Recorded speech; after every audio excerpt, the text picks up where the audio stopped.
Hi there. This is another political vlog coming on the heels of my last one that I made on election day. It's now been 2 days after the election. My candidate, Gary Johnson, did not win. I kind of knew he would, but I thought he would get more support because we had two very unpopular candidates from the two major parties. But he did get 3.2% of the vote, which is, I think, more than twice as much as he got last time. Anyway, since the election of Donald Trump, a lot is being said, especially by anti-Trump people. One thing the United States has always prided itself on, and other countries have looked to us in envy, is that we've always had a smooth transition of power from president to president, Democrat, Republican to Democrat, Republican, back and forth, back and forth. It's been since 1860, since the last time a presidential election caused a lot of problems. In third world countries, the people, the election was stolen. We need to go out and take to the streets and protest, and we don't accept these results. And wait a minute, that's happening in the U.S. right now. People are taking to the streets to protest the election of the president. Look, I didn't vote for Donald Trump. I don't like Donald Trump. I think if he gets his trade policies passed, it'll be a total disaster for the United States and for the world economy. I don't agree with his views on, other things, the military policy, rebuilding the military. We have the most expensive military in the world. It's not even a close second. There's nothing to rebuild. Maybe some money needs to be moved around and be better spent. But my God, we spend so much on the military. And he said a lot of things that I disagree with and I find offensive. But the fact of the matter is, I'm an American citizen. He will be my president. President Obama is my president. George Bush was my president. Okay. I was born in 1968, so Nixon was my president, Ford was my president, Carter was my president, Reagan was my president, Bush was my president, Clinton was my president, Bush Jr. was my president, Obama is my president, and Donald Trump will be my president. As long as I'm an American citizen. Okay, so all these people saying, never my president, it's like saying never be a mammal. Okay, unless you somehow renounce your citizenship and lose your American citizenship, Donald Trump will be your president. You can't deny it any more than you can deny you're a mammal. You don't have to be happy with him being president. You can work to elect people with differing views. You can run for office yourself. You can write letters, petition the government as your First Amendment right. But let's just knock off all the hyperbole, first of all. Remember when Barack Obama was elected back in 2008? Remember how he was going to take all our guns?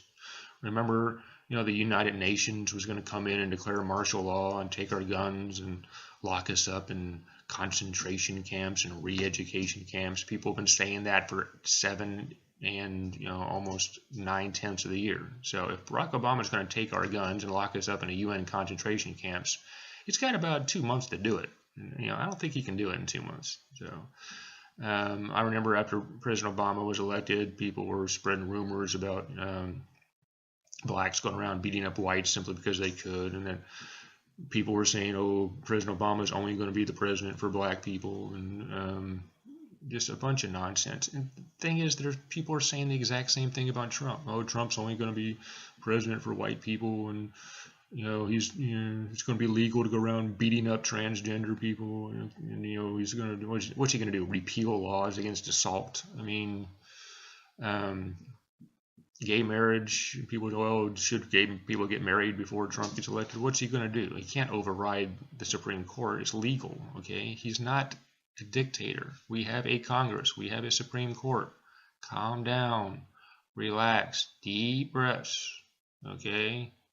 Yes, he has a Republican Congress, but it is not veto-proof. And there are people in Congress that disagree with him on issues like trade and spending too much money on the military. Guys like Rand Paul, for example, who is almost close to being a libertarian, but he's still a Republican. He's not quite libertarian. And so he's not just going to come in and start just waving some kind of presidential wand and making all these things happen. He can't do that. He doesn't have the power. No president has the power. Yes, we expanded presidential power a lot in the last 70 years, starting with FDR and then continuing on through pretty much every president since him. maybe the exception of Eisenhower. But let's just take a deep breath, relax. My phone's going off here. I'll have to answer that later. Okay. Take a deep breath, relax, knock off the hyperbole, knock off all the scare tactics, accept the fact that we had a free and fair election the same way we've had an election every 4 years since George Washington. Oh my God, Hillary Clinton got more votes. Yeah, she did, but we don't vote that way. We never have voted that way for president. We've had an electoral college since day one. Why is it so shocking now? And no, she didn't get 50% of the vote, okay? She got less than 50%.